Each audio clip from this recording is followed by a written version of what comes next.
All right, I'd like to revisit a topic that I touched on in a solution of a larger problem, and it dealt with estimating or calculating the entropy of the water that leaves or exits a pump where the pump has some irreversibility. So to set the problem up, we have a water pump, and the water pump comes in at state 1, a low pressure, and exits at high pressure. And there's 3 ways to calculate the S of 2 when you have, let's say, the isotropic efficiency of this pump being something like 70%. So I'm going to do it using just purely RefProp.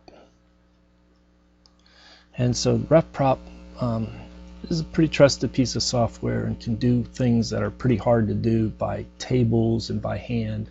And we're going to just consider this the best method at getting the S2. But there's another method, and it's the TDS method. What do you mean by TDS? Well, we had a relationship that TDS ds is equal to dH minus VdP. All right.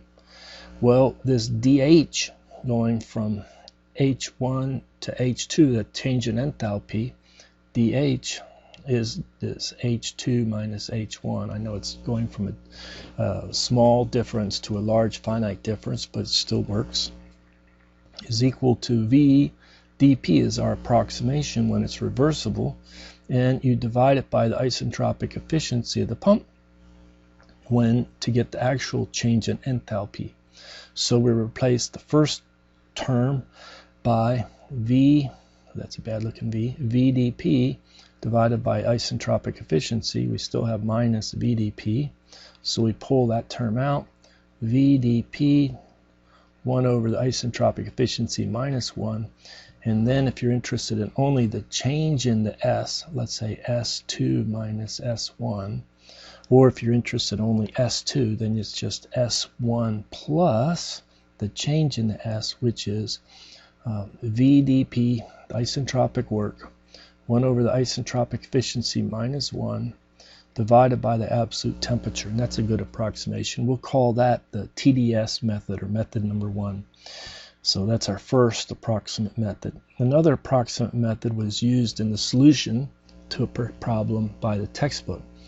And here they said, well, we're going to say that S2 is the saturated liquid's entropy, knowing not the pressure, but only the enthalpy coming in. And so the enthalpy at state 2. And that enthalpy at state 2 is the enthalpy at state 1 plus that VdP, and let me do dP instead of that, delta P,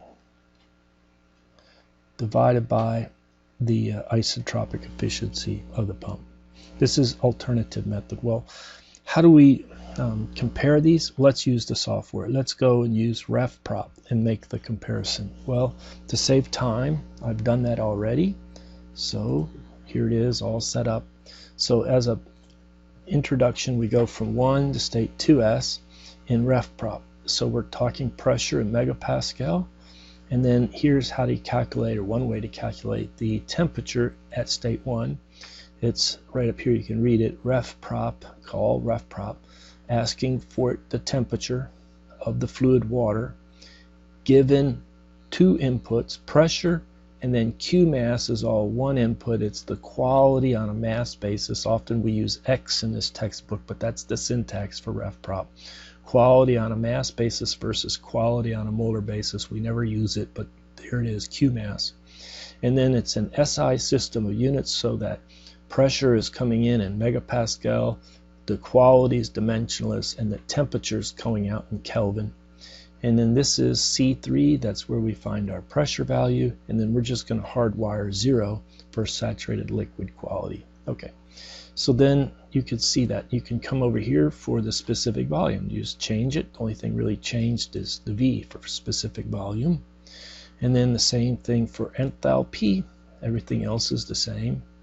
And S for entropy. So that's how we populate this first. And then you just copy down the S.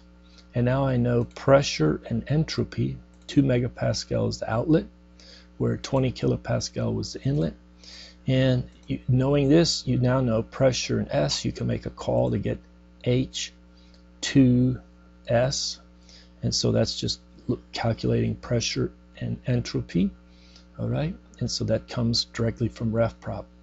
On the side, you say, okay, well, I know now the change in the enthalpy.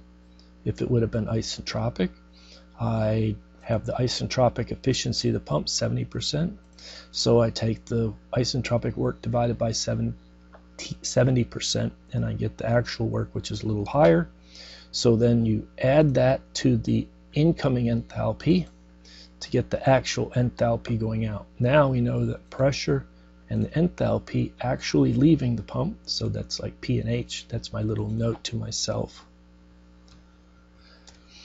And I make another call to ref prop, and I say, okay, ref prop, I've got the pressure and enthalpy of water, and here's my pressure in this cell, C5, and here's my enthalpy.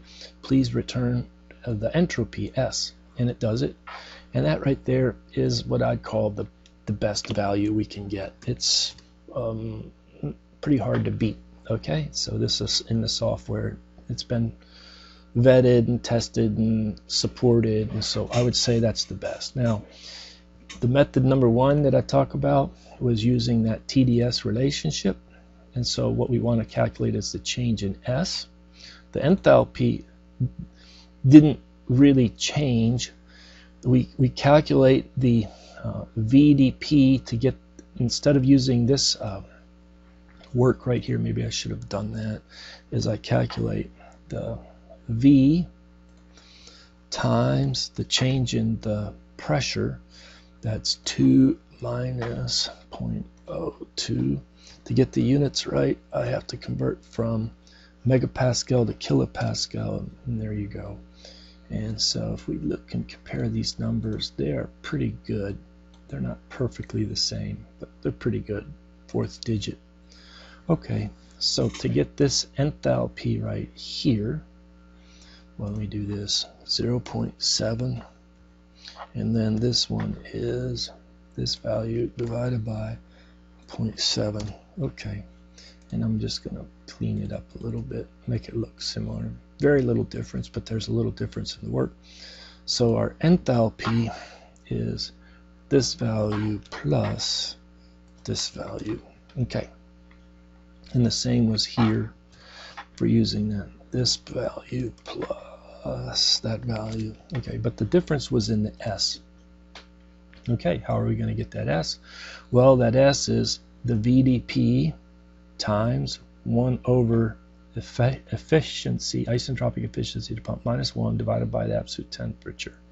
And I do think that I used, no I did the VDP and divided by 1,000 to get the right units, and then 1 over the efficiency, etc. It's perfect. So that comes in with our change into S, so we just take this S2 is our inlet S plus the increase in S, and that's the method number one estimate of the S leaving, entropy leaving. If we compare this value and that value, they are very close. But if you want the difference is 0.0003%. So it's a lot less than 0.1%. It's a lot less than 0.01%. It's a lot less than 0.001%. It's 0.0003%. That's spot on. Okay. We go over, there was this other method used in the book where you're looking for S of 2, where S of 2 is determined to be or estimated to be S of F given that H. Okay, so what we do is we come over here and we got our H and we want to evaluate this S. I know we're cheating a little bit, but let's use ref prop to evaluate it using this method. And so this method says, give me S, here, expand it out, give me S for water, knowing the enthalpy and Q mass, the quality is going to be forced to be 0. I put a numeric value of 0 in there, so it's really the S of F, given only H is the input, and there's our value of H. When we do that, we get a different estimate. We can compare the difference between this value and that value, the ref prop or best value, and we find that, well, it's still a very small difference, 0.72%.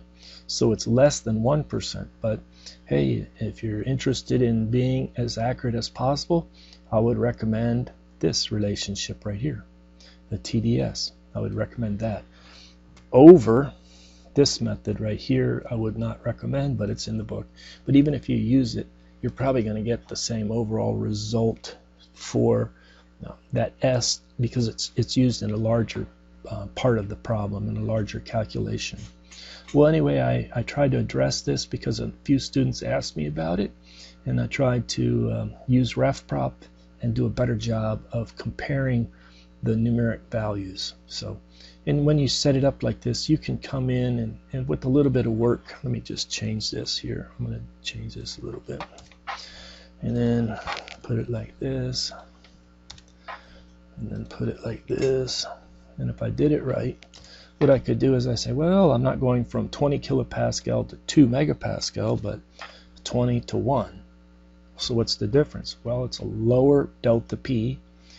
This proximate method is still really, really good. And this one, okay, it's not 0.7 anymore. It's like 0.35 or 36%. So it's a smaller error even when the pressure difference is not that great. Okay? Well, hopefully that helps. Thank you for your attention.